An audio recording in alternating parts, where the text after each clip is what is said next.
Never have I seen such a headstrong elderly man. He went to the supermarket to buy a bottle of milk, and when the cashier casually mentioned that the key to treating terminal illnesses wasn't medicine, but belief, he immediately made a decision. He would walk 1,000 kilometers across the entire UK, from the southwest to the northeast, to meet a former colleague he hadn't seen in over 20 years. However, she wasn't carrying much cash. Her phone was left at home, and she was wearing a pair of shoes not suitable for walking. Perhaps fearing that this impulsive action might lead to misfortune, he didn't plan to tell his wife about his journey. After hanging up the phone, he wrote a simple note on the envelope he had originally planned to send to his colleague, "Wait for me." At the age of 65, Harold set off without a second thought. People often say that fate makes a person repeat the same experiences until a new response is given. For Harold, after receiving a letter from his colleague that morning, he had planned to reply with just a few words and let it go. But this time, he unexpectedly and courageously made a completely different response. Having spent his life trapped in routine,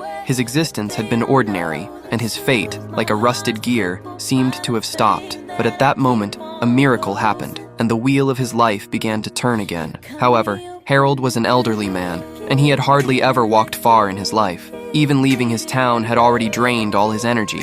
He knew he could never turn back, so he made peace with himself and called his wife from a public phone booth. When his wife heard that her husband had made such a crazy decision for another woman, she angrily hung up the phone. But then, thinking of the long-forgotten past and Harold's frail health, she immediately picked up the phone again. However, by that time, Harold had already turned and left.